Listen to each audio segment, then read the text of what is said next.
የነጻነት ወርቅነህ ሚስት እርጉዝ ናት። ይህ አስደንጋጭ መረጃ በትላንትናው ዕለት እንግዲህ በተለያየ የሶሻል ሚዲያ ፕላትፎርሞች እየተጋራ በርካቶች ሀሳባቸውን እየሰጡበት ያለ ጉዳይና ትዝብታቸውንም እየገለጹበት ያለ ጉዳይ ይመስለኛል። ሰላም ጤና ይስጥልኝ ውድ የቻናሌ ቤተሰቦች እንዴት ናችሁልኝ? እኔ ደህና ነኝ፣ ክብሩ ይስፋ ብያለሁ። እንግዲህ ቤተሰቦች በወቅታዊና በአዳዲስ መረጃ ዘል ጉዳዮች በድጋሚ ዛሬም እንግዲህ ወደ እናንተ መጥቻለሁ። ቤተሰቦች ከእናንተ የሚጠበቀውን ታውቃላችሁ። ለቻናሉ አዲስ የሆናችሁት ሰብስክራይብ በማድረግ ይሄንን ቻናል ፋሚሊ ሁኑ። እንዲሁም በተጨማሪም ደግሞ ቪዲዮ ላይክ ማድረግ እንዳይረሳ። ምክንያቱም ይዤ የመጣሁት ቪዲዮ ለበርካቶች ተደራሽ እንዲሆን ላይክ አድርጉ። ላይክ በማድረግ እንግዲህ ፍቅራችሁን ግለጹልኝ ለማለት ፈልጋለሁ። ሀሳብ አስተያየት፣ የግል አመለካከት ካላችሁ ኮሜንት ሴክሽኑ ክፍት ነው። በነፃነት ገብታችሁ ሀሳባችሁን ግለጹልኝ ለማለት ወዳለሁ። ወደ ቪዲዮቹ እናልፋለን። አብራችሁን ቆዩ።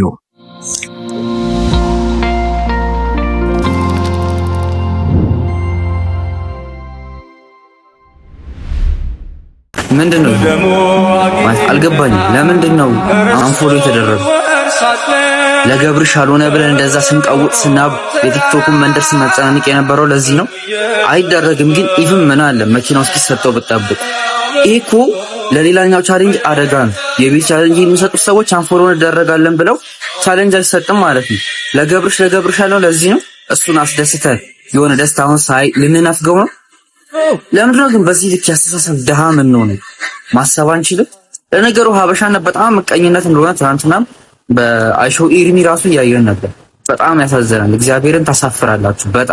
በጣም ያሳፍር ስራ ነውር እጅግ በጣም ትልቅ ብልግና ይመስለኛል። ምክንያቱም እስማኤል ዴንታል ክሊኒክ እንግዲህ ለአዶናይ ጋር አንድ ስምምነት ገብቶ ነበረ። እሱ ምንድነው ለዘማሪ ገብረ ዮሐንስ እንግዲህ የመኪናውን ስጦታን ያበረክታሉ። ነገር ግን የቲክቶክ ገጽን እንግዲህ 1 ሚሊዮን ተከታይ አስገቡልኝ ብሎ ቃል ኪዳን በተገባለት መሰረት በአንድ ቀን ተኩል ወይም ደግሞ 2 ቀን በማይሞላ ጊዜያት ውስጥ እንግዲህ 1 ሚሊዮን ተከታይ እንዲገባ በርካቶቻችን ርብርብ አድርገን ነበረ። ይህን ድርጊት ከተፈጸመ በኋላ እንግዲህ አሁን ላይ መልሶ አንፎሎ ማድረግ ትልቅ የሆነ ነውር ነውና እንደዚህ የምታደርጉ ሰዎች እንግዲህ ከዚህ ስራችሁ ብትቆጠቡ ለማለት ፈልጋለሁ። በዚህ ጉዳይ ላይ እንግዲህ በርካታ ሰዎች ሀሳባቸውን እየተለዋወጡበት ስለሚገኝ ለእናንተም ይዤላችሁ መጥቶኝ ሀሳብ ካላችሁ ብትገልጹበት ብዬ ወደ እናንተ አሳለፍኩት። ሌላኛው ጉዳይ እንግዲህ ከዚህ በፊትም በቪዲዮዎች ላይ አካትቼ ለወላጆች ይድረስ የሚል አንድ ጉዳይ ነበረ። በርካታ ታዳጊ ልጆች እንግዲህ በዚህ ሱስ እየተጠቁ ይገኛሉ። ስሙ ምንድነው? ሊል ወይም ደግሞ ደርቲ ስፕራይት እንዲሁም ደግሞ ፐርፕል ድሪንክ በሚል ስያሜ የተሰየመው ይህ አደንዛዥ እጅግ በጣም ለጤና ጎጂ ሆነ ትውልድን ሊያሳጣ የመጣ ከባድ የሆነ አደንዛዥ እጽ ወይም ደግሞ ምን እንበለው መድኃኒት ማለት እንችላለን። ብቻ ግን በዚህ ጉዳይ ላይ በወላጆች ጠለቅ ያለ እውቀት ቢኖራችሁ ብዬ ስለ እጹ ወይም ደግሞ ስለዚህ ድራግ መረጃ ይዤላችሁ መጥቻለሁ። ቪዲዮ በደንብ ያስረዳልና ብትከታተሉት ብዬ ጋበዝኳችሁ። አይደለም እኛ ሀገር ያሉ ታዳጊ ወጣቶች ይጠጡታል ብዬ ልገምትና እኛ ሀገር ሁላ ይታወቃል ብዬ ማላሰበው መጠጥ ነው ይሄ ሊን የሚባለው ወይም ደግሞ ደርቲ ስፕራይት ኦር ደግሞ ፐርፕል ድሪንክ ይባላልና ይሄ ነገር የሚያስከትለውን ከባድ የሆነ ችግር አስከትዬ እነግራችኋለሁ። ይሄንን ከባድና አስቀያሚ ድራግ እንግዲህ ለመስራት ከሚጠቀሙባቸው ነገሮች አንደኛው ኮምፖነንታቸው ምንድነው? ኮፍ ሲራፕ ነው ማለት ነው። ኮፍ ሲራፑን ለማቅጠንና ለማጣፈጥ ሲሉ ደግሞ ስፕራይት ይጠቀማሉ ማለት ነው። ካለምንም አይነት ፕሬስክሪፕሽን እንግዲህ ይሄንን ኮፍ ሲራፕ ይዞ መገኘት ኢሊጋል ነው፣ ላይክ መጠቀም አይቻልም እና ይሄ በውስጡ ፕሮሜቴዚን እና ኮዲን ይገኛል። እነዚህ ደግሞ ኦፒየም ቤዝድ ናቸው። ስለዚህ የራሳቸው የሆነ ዩፎሪክ የሆነ ፊሊንግ አለ የሚሰጡት። የመጀመሪያው ሊን የሚያመጣው ችግር የሬስፒሬቶሪ አሬስት የማድረስ እድል አለው ማለት ነው። ይሄ ደግሞ ከፌታል የሆነ ኦቨርዶዝ የማረጋ ይያያዛል። ማለትም ይሄ ነገር በተጠቀማችሁ ቁጥር ቀስ በቀስ አተነፋፈሳችሁ እየቀነሰና እየደከመ ይመጣል እስከ መጨረሻው ድረስ እስኪያቆም ማለት ነው። አጠቃቀማችሁ እየጨመረ አተነፋፈሳችሁ በቀነሰ ቁጥር የሆነ ሰዓት ላይ ኦቨርዶዝ አድርጋችሁ ትሞታላችሁ ማለት ነው። ሁለተኛውና በጣም ከባዱ እዚህ ድራግ ውስጥ የሚገኘው ነገር ኦፒዮይድ ነው። ቅድም እንዳልኳችሁ ኮዲን እና ፕሮሜቴዚን ይገኛል እዛ ኮፍ ሲራፕ ውስጥ ማለት ነው። ያ ደግሞ በስሞል ዶዜጅ ነው እንግዲህ ለሕክምና የሚጠቀሙት ወይም ደግሞ ጉንፋን ሲይዛችሁ ብቻ ማለት ነው። ከዛ ውጭ ግን እንደዚህ ስትጠቀሙት ሃይሊ አዲክቲቭ ይሆናል።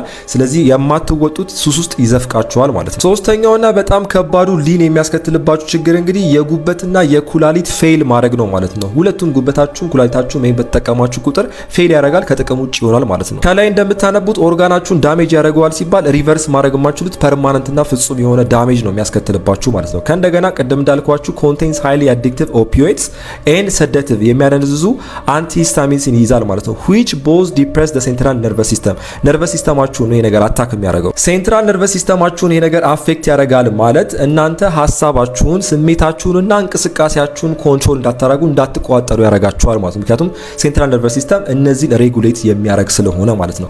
ለዚህ ነው ይሄ ድራግ ሊን የተባለው። ሊን ማለት እንግዲህ ወደ ጎን ማዘንበል ወይም ማጎብደድ ማለት ነው። ልክ ድራግ ወስደው እንግዲህ ልክ እንደ ዞምቢ እንዲህ እጥፍ እንደሚሉት እንደዛ ትሆናላችሁ። በተጨማሪም ስሜታችሁና ሐሳባችሁን መቆጣጠር ስለማትችሉ እንግዲህ ያደነዝዛችኋል ማለት ነው። አሁን ካልኳችሁ ነገር ጋር ተያይዞ ሴንትራል ነርቨስ ሲስተማችሁን አፌክት ያደርገዋል ማለት ይሄ ነው። ሾርት ተርም ኢፌክቶቹ ስንመለከት እንግዲህ ሲጀር፣ የተንቀጠቀጣችሁ ትወርቃላችሁ፣ ሃሉሲኔሽንስ የማይታይ ነገር ይታያችኋል፣ ስለርድ የሆነ ስፒች፣ አእምሯችሁ እንግዲህ ይሄ ነገር ሐሳባችሁን እና ቶታችሁን አፌክት ስለሚያደርገው ስትናገሩ ልዝዝ እያላችሁ የማይሆን ነገር እንድታወሩ ነው የሚያደርጋችሁ። ስለዚህ ክሊር የሆነ ስፒች መስጠት አትችሉም ማለት ነው። ከዛ ሎስ ኦፍ ኮኦርዲኔሽንስ፣ ምንም አይነት ነገር ማስተባበር አትችሉም ማለት ነው። ነገሮችን አንድ ላይ ማስኬድ አትችሉም፣ ግራ ነው የሚገባችሁ። ዲዚነስ ያጋጥማችኋል፣ ይዞርባችኋል፣ የራስ ምታት አለው ማለት ነው።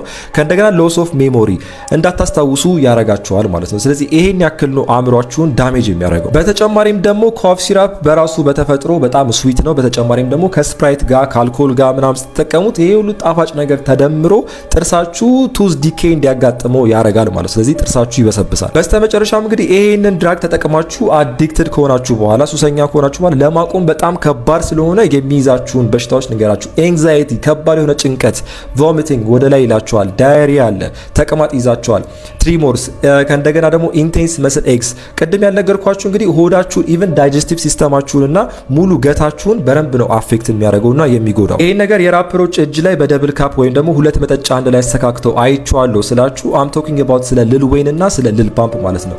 እንግዲህ እንደነዚህ አይነት አርቲስቶች እንግዲህ ፋንታሳይዝ እያደረጉ ይሄን ነገር ጥሩ እያስመሰሉ ስለዚህ ነገር ራፕ ያደርጋሉ ማለት ነው። ስለዚህ ከዚህ ራፕ ካልቸር ነው የመጣው። የሳይኮሎጂካል ኢፌክቱንም ካያችሁት ከባድ የሆነ ድባቴና ከባድ የሆነ ሌላ ጭንቀት ላይ ከታችኋል ማለት ነው። ከዛ በኋላ ጠቅለል አድርጎ በሰፊው ጀነራል ሜንታል ሄልዝ ዲቴሪዮሬሽን ይላል ማለት። ዲቴሪዮሬሽን ማለት እንግዲህ ሙሉ ሁሉንም ሲስተምን ቴሮራይዝ ነው የምታደርገው የምታበላሸው ማለት ነው። ስለዚህ ይሄ ነገር ኢሬን ኩል ጋይስ አርፋችሁ ተቀመጡ። እውነት ለመናገር ይህ ሊድ ወይም ደግሞ ደርቲ ስፕራይት ወይም ደግሞ ፐርፕል ድሪንክ ተብሎ ስያሜ ያለው አደንዛዥ ወይም ደግሞ መድኃኒት ማለት እንችላለን።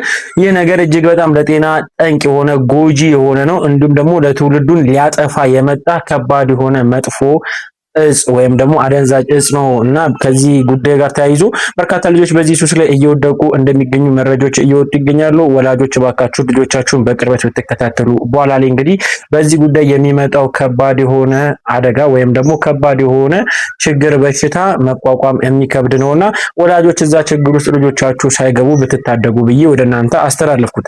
ሌላኛው ጉዳይ እንግዲህ ኢቢኤስ አንድ መረጃ ይዞ ወደኛ መጥቷል። ምንድነው? ቪዲዮ ደጋብዛችሁና ሀሳባችን እንሰጥበታለን። የቤተሰብ ጨዋታ አቅራቢ እጩዎች ይፋ ሆኗል። ስለዚህ ከነኚህ ሶስቱ ምረጡ። አንደኛ ኮሜዲያን ያሲን፣ ሁለተኛ አርቲስት ንጹህ ኃይሌ ወይም ሻሼ፣ ሶስተኛ ኮሜዲያን አዝመራው ናቸው። ከነኚህ ሶስቱ እንግዲህ ምረጡ ተብላችኋል። በህዝብ ድምጽ እንግዲህ የተመረጠው ሰው የቤተሰብ ጨዋታ አቅራቢ ይሆናል ማለት ነው። እውነት ለመናገር ነጻነትን የሚተካው ማንም እንደሌለ ሁላችንም ተነጋግረን ተማምነንበት እንግዲህ የተረዳነው ነገር ይመስለኛል። ነገር ግን ፕሮግራሙ መቀጠል ስላለበት እንግዲህ በነጻነት ቦታ ላይ ትንሽ እንኳን የሚቀራረቡ ወይም ደግሞ ትንሽ አቅም እንዳላቸው የሚያሳዩ ልጆች ስላሉ ከሶስቱ አንዱ እንግዲህ ተመርጦ በዛሬ ቀን እንግዲህ ስራ ላይ ሊገባ እንደሚችል መረጃዎች እየወጡ ይገኛሉ። አሁንም እንግዲህ ምርጫውን ለህዝብ ወይም ደግሞ ለተመልካቾች ኢቢኤስ አሳልፎ ሰጥቷልና እየገባ የተመቻችሁን ወይም ደግሞ ይመጥናል ብላችሁ ያሰባችሁትን ድምጽ ብትሰጡበት ብዬ ማሳለፍ ጀመርኩኝ። በነገራችሁ ላይ እዚህ ጋር እንዳለን ከነጻነት ወርቅነህ ጋር ተያይዞ የነጻነት ባለቤት እንግዲህ እርጉዝ ናት የሚል መረጃ እየተናፈሰ ይገኛል። እስቲ ቪዲዮ ልጋብዛችሁና ሀሳባችንን እንሰጥበታለን። ቤታ የነጻነት ወርቅነህ ሚስት እርጉዝ ናት። ነጻነት ወርቅነህ ማለት ነው። በጣም የምወደው ነው። በጣም የምወደው አርቲስት ነውና እግዚአብሔርን በቃ የእሷ አሟሟት በጣም ነው የሚገርመኝ። እመቤቴን በጣም ማለት በቃ በጣም ነው የሚያሳዝነኝ ማርያም ነው። ሁላችንም እንግዲህ በተለይ በቲክቶክ ፕላትፎርም ላይ በደንብ የምናውቃት በብዙዎች ዘንድ ተቀባይነት ያገኘች እንዲሁም ደግሞ በርካቶች ለሷ ትልቅ የሆነ ቦታ የሚሰጧት ቤታዮ እንግዲህ ከነጻነት ጋር ወይም ደግሞ ከነጻነት ባለቤት ጋር ተያይዞ እየወጣ ስላለው መረጃ እንግዲህ ሐሳቧን ልሰጥ ወይም ደግሞ እየሰጠች እንደነበረ መረጃው ወይም ደግሞ ቪዲዮ ያሳያል። እጅግ በጣም በሚገርም ሁኔታ ይህ መረጃ በፍጥነት እንግዲህ በርካቶች ጋር ደርሶ ሐሳባቸውን እየሰጡበት ይገኛሉ። የብዙዎችም ጥያቄ ልጁ የማን ነው ብለው ሐሳባቸውን ሲሰጡ ነበረ። ነገር ግን እኔ በዚህ ጉዳይ ላይ እንግዲህ እስካሁን ድረስ እሷ የሰጠችው ምንም አይነት ምላሽ የለምና ዝም ብለን ነገሩን በጥሞና ብንጠብቀው ወይም ደግሞ በትዕግስት ቆይተን እውነታው እስከሚወጣ ብንጠብቅ የተሻለ ይመስለኛል። ለማንኛውም እሷ የምትሰጠው ምላሽ ካለ በጉጉት በርካቶች እየጠበቁ ይገኛሉ። እኔም ደግሞ ለእናንተ የማቀብላችሁና የማደርሳችሁ መሆኑን ከዚህ ጋር ልነግራችሁ እወዳለሁ። በነገራችሁ ላይ ከሰሞኑ እንግዲህ ከአርቲስቶች ጋር ተያይዞ በርካታ አርቲስቶች በእስር ላይ እንዳሉ ሁላችንም እናውቃለን። በነገራችሁ ላይ እዛው እስር ላይ እያሉ ሰለሞን ቦጋለ ተጨማሪ ክስ ቀርቦበታል። ምንድነው? ቪዲዮ ልጋብዛችሁና ሐሳባችንን እንሰጥበታለን። አርቲስት ሰለሞን ቦጋለ 5 ቢሊዮን ብር የሚፈጅ ሆስፒታል ላስገነባ ነውና ደጋግ ኢትዮጵያውያን ወዲህ በሉ እጃችሁን ዘርጉ ሲል ነበር የዛሬ 3 ዓመት ገደማ። ይሄን ሆስፒታል ከጓደኞቼ ጋር ሆኜ ልገነባ ያነሳሳይ ነገር ህንድ በነበርኩበት ሰዓት የህንድ ዶክተሮችና የኢትዮጵያ ደላላዎች በጋራ አንዲት ኢትዮጵያዊ ታማሚ ህፃን ላይ ሲያሰቃዩት ስላየው ነው ብሎ እንዲነግረው ነበር። በደላላ ህንድ ሀገር አንዲት እናት ልጇን ይዛ ወደ ህንድ ትሄዳለች። ህንድ ከደረሰች በኋላ ደላላው ከዚህ ዶክተሩን ልጁን ኦፕሬሽን እንዳታረገው ሂሳብ ስላልተከፈለ እያለ ሲያሰቃያት የልጁ ሆድ እያበጠ ሲመጣ በማየቴ ምክንያት ሀገሬ ላይ 5 ቢሊዮን ብር የሚያወጣ ሆስፒታል ለመገንባት አቅጃለሁና ደጋግ ኢትዮጵያውያን እጃችሁን ዘጉ ብሎ በኢትዮጵያ ንግድ ባንክና በአቢሲኒያ ባንክ ገንዘብ ሲላክለት ነበር። ከዚህ በተጨማሪ ሆላንድ ሀገር ያለው ፊሊፕስ የተባለው ኩባንያ ግማሹን ከቻልክ ግማሹን ደግሞ እኛ ችለን ሆስፒታሉን እናስገነባዋለን፣ ሆስፒታሉ ሲያልቅ ደግሞ ሁሉንም የሆስፒታሉ ዕቃዎች በፊሊፕስ ማቴሪያሎች እንሙላለሃለን ብለውኛል እያለ ሲያለቅ ሲያነባ ኢትዮጵያውያንም እጃቸውን ሲዘረጉ ነበር። ከዚህ በተጨማሪ በቴሌ አጭር ስልክ ቁጥርም ብር እንዲላክ እያመቻቸው ነው ሲል ነበር ሰይፉ ፋንታውን ላይ ቀርቦ እና ይኸው 3 ዓመት ሆነው ቄሱም ዝም ምኑም ዝም ነው የሚባለው። የታረከው ብለን እንጠይቃለን። አንረሳማኛ የታረከው ስንት ብርስ ተለቀመ? ለምንስ ተቋረጠ? ለምንስ ለቀምክና አቋረጥከው ማለት እንፈልጋለን እንደዚህ ጋር። ሌላኛው የወሎ ተርሸሪ ሆስፒታል ነው። ወሎ ተርሸሪ ሆስፒታልም እንደዚሁ እናስገነባላችኋለን ተብሎ በሎተሪ ሲለቀም ከርሞ የሎተሪ ብሩ የት እንደገባ አይታወቅም ብሎ ነበረ የፌዴራል ኦዲት አንድ ጊዜ።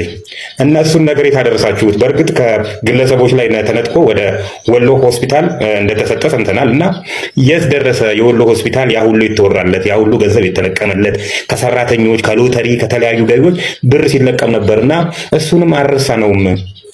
ያጠፋችሁ የሎተሪ ብርን የሰረቃችሁ ሰዎችስ ዝም ተባላችሁ? ህግ የለም ባገሩ። በቃ የሰረቀ ሰው ዝም ነው የሚባለው ወይ? እውነት ለመናገር የሰለሞን ቦጋለህ ጉዳይ ወይም ደግሞ ሀዋንታ በርሻ ያነሳበት የሰለሞን ጉዳይን በቅርብ ጊዜያቶች ወይ ደግሞ በቅርብ ወራቶች ውስጥ እንግዲህ የምናስታውሰው እንደሆነ ሁላችንም እናውቃለን። አሁን ላይ እንግዲህ ከዛ ጋር ተያይዞ ምንም አይነት አዲስ ነገር የለምና የት ሄደ ያውላ ብር ወይም ደግሞ የተሰበሰበው ብር ምን ላይ ዋለ የሚል ጥያቄ በርካቶችም እንግዲህ ከሀዋንታ በኋላ ያነሱ ይገኛሉ። እናንተ ሰለሞን ቦጋለህ በዚህ ጉዳይ ላይ ምላሽ እስከሚሰጥ የእናንተ ሀሳብ ምንድን ነው? መጠየቁ ተገቢ ነው ወይ ብላችሁ ታስባላችሁ? ሀሳባችሁን ብትሰጡበት የበለጠ እንወያያልና ኮሜንት ሴክሽኑ ክፍት ነው። ሀሳባችሁን አጋሩ። ሌላኛው ጉዳይ ደግሞ እንግዲህ ጥላሁን እልፍነህ ወይም ደግሞ ኮሜዲያን ጥላሁን እልፍነህ ሁላችንም እናውቀዋለን። ከሱ ጋር ተያይዞ እንግዲህ ከሰሞኑ በርካታ ቪዲዮዎች እየተሰሩ ይገኛሉ። ለማንኛውም አንድ ቪዲዮ ልጋብዛችሁና ሀሳባችንን እንሰጥበታለን። በአንድ ወር ልዩነት 2 እህቶቹን ቀጥሎም አባቱን በመጨረሻም የ27 ዓመት የትዳር አጋሩን የልጅነት ፍቅሩን በሞት ተቀማ። መድረክ ላይ ሲወጣ በሳቅ የሚያፈርሰን አይኮፐሌ እያለ የሁላችንንም ጭንቀት የሚያስረሳን ጥላሁን እልፍነህ ከዚህ ደማቅ ፈገግታው ጀርባ ስንት የሐዘን እሳት ታቅፎ እንደነበረ ታውቃላችሁ። ታሪካቸው የሚጀምረው ገና በልጅነት ነው። ጎረቤታሞች ነበሩ። በ13 ዓመቷ ነበር የተዋወቁት። ያ የልጅነት ጨዋታ ወደ 27 ዓመት የትዳር ጉዞ ተቀየረ። ሆኖም ሞት በስራ ቦታ እያለ ቀጠሮ ያዘበት። ጥላሁን ለስራ ደብረ ዘይት በነበረበት ቅስፈት ባለቤቱ እቤት እንጀራ እየጋገረች ጎኔን ወጋኝ ብላ የደወለችለት ስልክ የህይወታቸውን ምዕራፍ የሚዘጋ ነበር። ሆስፒታል ሲደርስ የሰማው መርዶ እንደ መብረቅ ነበር የወደቀበት። ሁለቱም ኩላሊቶቿ ስራ አቁመው ነበር የሚል ጥላሁን የሚወዳት ሚስቱን ለማዳን የኔን አንዱን ኩላሊት ውሰዱና ስጣት ብሎ ቢለምንም የፈጣሪ ውሳኔ ግን ሌላ ሆኖ የልጅነት ፍቅሩ አምልጣው ሄደች። ዛሬም ድረስ ስቅስቅ ብሎ ያለቅሳል። እኛን እያሳቀ በውስጡ ግን ይህን የሚያክል እሳት ተሸክሞ የሚኖረው የጥላሁን ጥንካሬ ልዩ ነው። በብልሃት እንኖር። እጅግ በጣም በሚያሳዝን ሁኔታ ለፈተና የተፈጠረች ነፍስ በሚመስል ሁኔታ እንግዲህ ጥላሁን እልፍነህ በርካታ አሳዛኝ የህይወት ውጣ ውረዶችን አሳልፏል። ሁላችንም ከዚህ በፊት የምናውቀው ጉዳይ ነው። እንግዲህ እንደ አዲስ እቺ ነገር ተነስታ በርካቶች ሀሳባቸውን እየሰጡ ጥንካሬውንም እየተናገሩ ይገኛሉ። ጥላሁን እልፍነህ እንግዲህ ካሳለፋቸው ህይወት ውስጥ በርካቶቹ አስተማሪ ናቸውና ስንቶቻችሁ እንግዲህ በእንደዚህ አይነት ጉዳይ ላይ ወይም ደግሞ በህይወታችሁ ውስጥ ከባድ የምትሉት ገጠመኝ አለ ምናልባት ሊያስተምረን ስለሚችል ኮሜንት ሴክሽን ላይ የገጠማችሁን ገጠመኝ ወይም ደግሞ የህይወት ውጣ ውረድ ብታጋሩን የበለጠ እንነጋገርበታለን እንማርበታለንና ኮሜንት ሴክሽኑ ክፍት ነው። ገብታችሁ ሐሳባችሁን አጋሩ። ወደ ሌላው ጉዳይ ስናልፍ ደግሞ በትላንትናው ዕለት በርካታ ሰዎችን ያነጋገረው የድምፃዊ አቤል ሙሉጌታ ጉዳይ ሲሆን እጅግ በጣም በሚያሳዝን ሁኔታ ከዚህ በኋላ እንግዲህ ምንም አይነት ሙዚቃ አልሰራም ወደ እምነቴ ተመልሻለሁ ብሎ ከተናገረ በኋላ እንግዲህ በርካታ ዘፋኞችን ወይም ደግሞ የሙያ ባልደረቦቹንም ሲዘልፍ ነበረ። ለማንኛውም ቪዲዮ አለ ልጋብዛችሁና ሐሳባችንን እንሰጥበታለን። ድምፃዊ አቤል ሙሉጌታ ሙዚቃ ላይ ወረደበት አይገልጸውም፣ ወረደበት። ድምፃዊው ሙዚቃ ካሁን በኋላ አቁሜያለሁ ብሏል። በዘፋኝነቱ ህይወት ላይ ግን ከባድ የሆነ ትችት ሰንዝሯል። መረጃውን በአጭሩ አቀርብላችኋለሁ። ድምፃዊ አቤል ሙሉጌታ ከዓለማዊ የሙዚቃ ማለትም የዘፈን ዓለም ሙሉ በሙሉ መውጣቱንና ወደ ክርስትና እምነቱ ወይም ወንጌል መመለሱን በይፋ አስታውቀዋል። ድምፃዊው መጋቢት 21 ቀን 2018 ዓ.ም በማህበራዊ ገጹ ባሰፈረው ሰፊና ስሜታዊ መልእክት ውሳኔው ከማሳወቅ ባለፈ እስካሁን ሲንቀሳቀስበት የነበረውን የሙዚቃ ኢንዱስትሪ በከፍተኛ ሁኔታ አብጠልጥሎታል። አቤል ዘርፉን ቆሻሻ የውሸት መልክና በውስብስብ አጋንንታዊ አሳር የተያዘ ሲል የገለጸው ሲሆን ዓለማዊ ዘፋኝነት ከስካር ጋር ፈጽሞ የማይነጣጠል መሆኑን በመግለጽ በዘርፉ ላይ ያሉ የቀድሞ የሙያ አጋሮቹም ይህንን ዓለም ትተው እንዲወጡ ጥሪ አቅርቧል። ይህ የአቤል እርምጃና መግለጫ በኪነ ጥበቡ ማህበረሰብና በተከታዮቹ ዘንድ የተለያዩ አስተያየቶችን ፈጥሯል። በአንድ በኩል የእምነቱ ተከታዮችና የሃይማኖት አባቶች የወሰደውን እርምጃ በከፍተኛ የደስታ ስሜትና የጠፋው ልጅ ተገኘ በሚል አቀባበል የተቀበሉ ሲሆን፣ በሌላ በኩል ግን ድምፃዊው ለዓመታት ሲተዳደርበትና ስም ሲያተርፍበት የነበረው ሙያም በአጠቃላይ አጋንንታዊና ቆሻሻ ብሎ መፈረጁ የሙዚቃ ኢንዱስትሪውን አጠቃላይ ገጽታ በጥቁር ቀለም የሚቀባና ሚዛናዊነት የጎደለው ትችት ነው የሚሉም ወገኖች አልጠፉም። በመግለጫው ላይ ጎልቶ የወጣው ሌላው ነጥብ ደግሞ አቤል በዓለማዊው ዓለም ውስጥ ያለ የጻፈው መንፈሳዊ መዝሙር የሚመለከት ነው።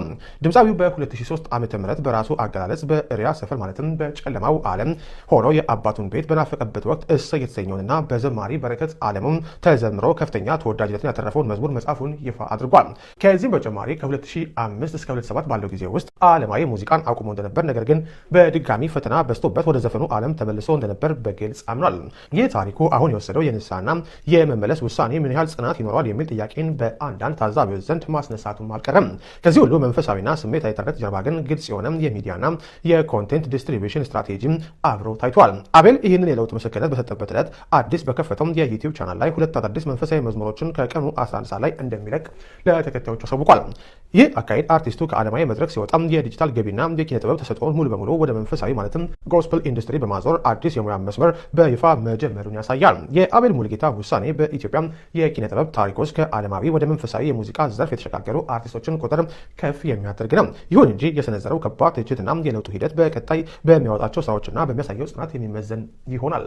እውነት ለመናገር አንዳንድ ጊዜ ማስተዋል ያለብን ያበላልን እጅን መስበር የለብንም። ወይም ደግሞ ለእኛ ጥቅም ሆኖ እንጀራችን ህይወታችን የነበረውን ጉዳይ ዛሬ ላይ እንግዲህ አልነሰም በዛም ካለንበት ህይወት ቀይረን ወደ ሌላ ህይወት ስንገባ ያሳለፍነውን ዞር ብለን አይተን መርገብ ወይም ደግሞ ማንቋሸሽና ማጣጣል ተገቢ አይደለምና አቤል ሙሉጌታ ያደረገው ይህ ነው። ከዚህ ድርጊቱ ቢፈጸም ወይም ደግሞ እንግዲህ ወደ ጌታው ወደ አምላኩ ወደ ፈጣሪው ከቀረበ ደስ የሚል ዜና ነው። ምክንያቱም ሁላችንም እንግዲህ ወደ እምነታችን ሞላም አነሰም በዛም እንግዲህ ለመቅረብ እንጥራለን።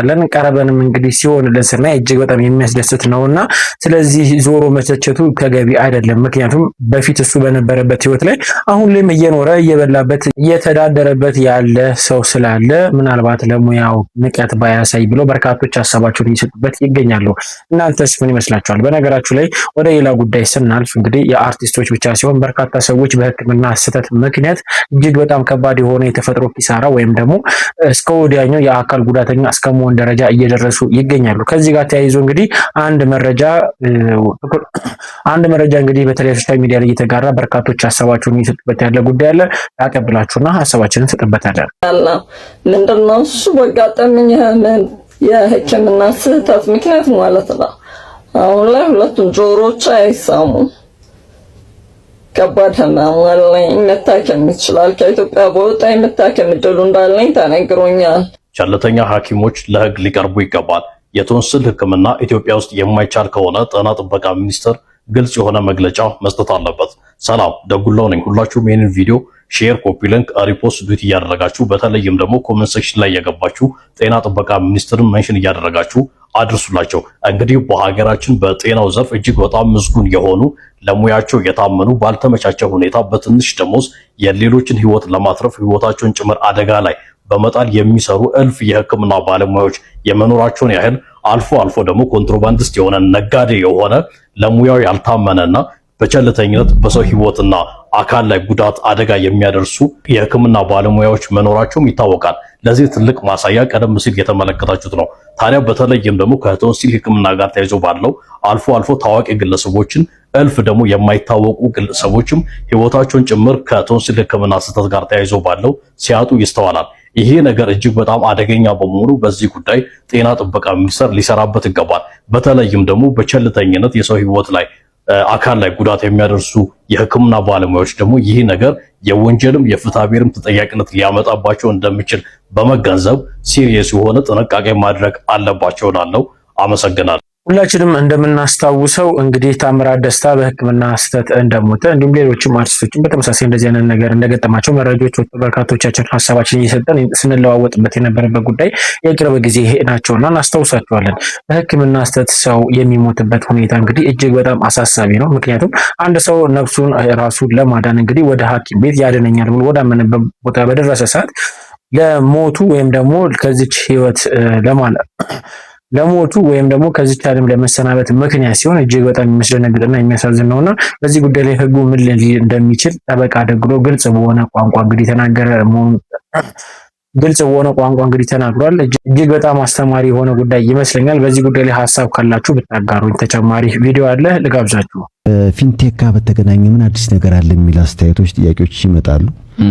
በሱ ጉዳይ ላይ የተለያዩ ዘገባዎች እየወጡ ነው አይደለ? የተለያዩ ዘገባዎች እየወጡ ነው። እንግዲህ በሂደት ላይ ያሉ ጉዳዮች ናቸው። ግን ስራ አስኪያጅ የፊንቴክ ኢንቨስትመንት ስራ አስኪያጅ በተመለከተ ግን በ19 ተደራራቢ ክስ እንደተመሰረተበት ነው የተነገረው። እንግዲህ ዛሬ የወጣ ነው። ታዋቂ ግለሰቦችን የሚዲያ ተቋማትን በመጠቀም በዱቤ የኤሌክትሪክ መኪና እናስረክባለን በሚል ከ600 ሚሊዮን ብር በላይ ከዜጎች ሰብስቧል በሚል የፊንቴክ ኢንቨስትመንት ስራ አስኪያጅ ዳንኤል ዮሐንስ እንግዲህ አቃቤ ሕግ ክስ እንደመሰረተበት ተናግሯል። ክሶቹ ዝርዝሮቹ የሚታዩ ነው የሚሆኑት። እንግዲህ ተከሳሹ ቀደም ሲል ከዚህ በፊት በሄሎ ታክሲና ሄሎ መኪና የተባሉ ድርጅቶችን በመመስረት ከ5000 በላይ ተመዝጋቢዎችን ለታክሲ ግዢ የሚሆን 24% ቅድመ ክፍያ ማለትም 247,000 ብር እንዲከፍሉ ካደረገ በኋላ ድርጅቱ ዘግቶ ተሰውሯል በሚል እዚህም ላይ ክሱ ላይ ተያይዟል። በቅርቡ ደግሞ የፊንቴክ ኢንቨስትመንት የተባለ ድርጅት እንደዚሁ እንደከፈተና በዚህ ላይ ተያያዥ ክሶችም አለበት። የቻይናው BYD ኤሌክትሪክ መኪኖችን በ1.9 ሚሊዮን ብር እናቀርባለን በሚል እንግዲህ ማስታወቂያዎች ማስነገሩን ደንበኞች 50% ማለትም 950,000 ብር ቅድመ ክፍያ እንዲከፍሉና ቀሪውን ደግሞ በ5 ዓመት ያለ ወለድ እንዲጨርሱ በማሳመን ከ1430 በላይ ሰዎችን መዝግበዋል ነው የተባለው። ከቅድመ ክፍያው በተጨማሪም ለተጨማሪ እሴት ታክስ ወይም ቫት ለቦሎና ለታርጋ በሚል ደግሞ ከ1.3 ሚሊዮን ብር ከእያንዳንዱ ተበዳይ ተቀብሏል ነው ያለው። እንግዲህ እነዚህን ስራዎች ሲሰራ አቃቤ ሕግ እንዳለው ለማሳመን ታዋቂ ሰዎችን፣ አርቲስቶችን፣ ቲክቶከሮችን፣ የሚዲያ ሰዎችን ተጠቅሟል እምነት እንዲያገኙ በሚል ተነግሯል። የሰነድ ማጭበርበር፣ የመኪና ሞተርና ሻንሲ ቁጥር እንግዲህ ወጥቷል በሚል ሐሰተኛ ውሎችንም በማስፈረም ገንዘብ ሰብስቧል ነው የተባለው። በነገራችን ላይ አቃቢ ሕግ በዳንኤል ዮሐንስ ላይ በወንጀል ሕግና በኮምፒውተር ወንጀል አዋጅ ድንጋጌ መሰረት 19 ተደራራቢ ክሶችን መስርቼበታለሁ ነው ያለው። በተለይ ተከሳሹ ከዚህ ቀደም በደቡብ አፍሪካ የዓለም ዋንጫ ሰዎችን እልካለሁ በሚል አጭበርብሮ በኢንተርፖል ወደ ሀገር እንግዲህ በኢንተርፖል ከተያዘውና ከተመለሰው ግርማይ ኃይለ ሚካኤል ወይም ደግሞ አስካል ጋር የጥቅም ትስስር እንዳለውም በክሱ ተነግሯል ነው የሚለውና እነዚህ ተደራራቢ ክሶች 19 ክሶች መድረሳቸውን እንግዲህ አቃቢ ሕግ ዛሬ የወጣው መረጃ ያመለክታል። እውነት ለሀገር ያለ ፍቅር ትልቅ ነውና ለሀገር እንደዚህ መንሰፍሰፍ ወይም ደግሞ ለሀገራችን ታሪክ ከሚጽፉ ሰዎች ጎን መቆም እንግዲህ የሚያኮራ ተግባር ነውና ወንድማችን እጅግ በጣም አስደናቂ ድርጊትን የፈጸመው ይህ እንደ ጀግና ወይም ደግሞ ድሉ ላይ መካተት ያለበት ነውና ለዚህ ወንድማችን ምን ትሉታላችሁ? ሀሳባችሁን ስጡበት። ለማንኛውም ቤተሰቦች ለዛሬ ይዤላችሁ የመጣኋቸው ቪዲዮዎች ይመስላሉ። እስካሁን ድረስ አብራችሁኝ ስለቆያችሁ ከልብ አመሰግናለሁ። በቀጣይ ቪዲዮ እስክንገናኝ ሰላም ቆዩልኝ። እወዳችኋለሁ።